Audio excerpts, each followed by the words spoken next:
घूंघट। अरे रानी, ओ रानी, सो रही हो क्या अभी तक? रानी की जेठानी जोर जोर से चिल्ला रही थी घर के आंगन में खड़े होकर। रानी यानी मैं। तभी मैं भागती हुई अपने कमरे से निकली और बोली, दीदी आ गई मैं। जेठानी बोली, रानी, तुम्हारा नाम रानी है, तुम रानी नहीं हो। मैंने तुम्हें रात में ही समझाया था कि सुबह को जल्दी उठ जाना, तुम्हारी मुंह दिखाई की रस्म है। मैंने बोला कि दीदी रात को नींद ही नहीं आई, जगह नहीं है, और मन में थोड़ा डर था कि सुबह आंख नहीं खुली तो। रजनी दीदी हंसती हुई बोली, रानी, मेरी प्यारी देवरानी, जल्दी से घूंघट कर लो, अगर माँ जी आ गई तो हंगामा हो जाएगा। मैंने घूंघट किया ही था, तभी माँ जी वहाँ आ गई और कड़कड़ाती आवाज़ में बोली, चलो अब क्या यहीं गपशप मारती रहोगी तुम दोनों? हमने चलना शुरू ही किया था, तभी माँ जी ने रजनी दीदी के कंधे पर हाथ रखा और बोली, पता है ना कहाँ से जाना है और कैसे जाना है? माँ जी ने बोला कि जब भी कोई बड़ा तुम्हारे सामने खड़ा हो तो हमेशा घूंघट में रहना और कम से कम अपने बड़ों के सामने आना, और बिना घूंघट के तो कभी नहीं। रजनी दीदी कुछ बोली ही नहीं, बस अपना सर हिलाकर हाँ बोल दिया। मैंने भी बस अपना सर हाँ में हिलाया। माँ जी के जाने के बाद मैंने पूछा, रजनी दीदी आप तो स्कॉलर हो और इन सब चीज़ों को कैसे निभाते हो?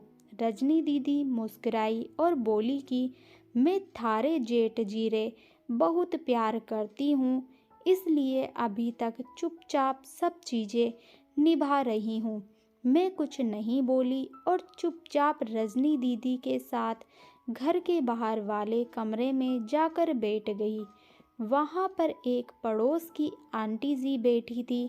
वो बोली कि यह कैसी बहू आई है, ससुर जी सामने खड़े हैं और ये यहाँ बैठी है, मुझे कुछ समझ ही नहीं आया। मतलब रजनी दीदी बोली कि आंटी जी अभी नई बहू है, यहाँ के रीति रिवाज सीखने में थोड़ा समय लगेगा। रजनी दीदी मुझे वहाँ से उठाकर मेरे कमरे में छोड़ गई। 6 महीने यूं ही छोटी छोटी चीज़ों में बीत गए। फिर एक दिन मैं राहुल के साथ साड़ी लेने गई। राहुल का फ़ोन आया और वो दुकान से बाहर बात करने चला गया। साड़ी की दुकान पर मैं बेधड़क होकर साड़ियाँ देख रही थी। तभी साथ में बैठे हुए अंकल जी खांसे।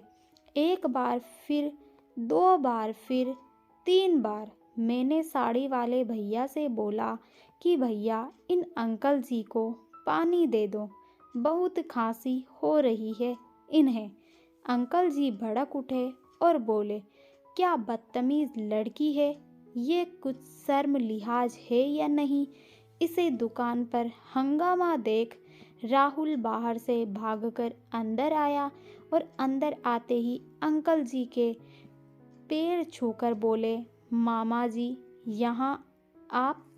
मैं घबरा के दुकान से बाहर निकल आई, एक लंबा घूंघट करके गाड़ी में बैठ गई। राहुल बाहर आया और गाड़ी में बैठकर गाड़ी बहुत तेज चलाने लगा। मैंने धीमी आवाज़ में बोला, गाड़ी बहुत तेज चला रहे हो, कहीं एक्सीडेंट ना हो जाए।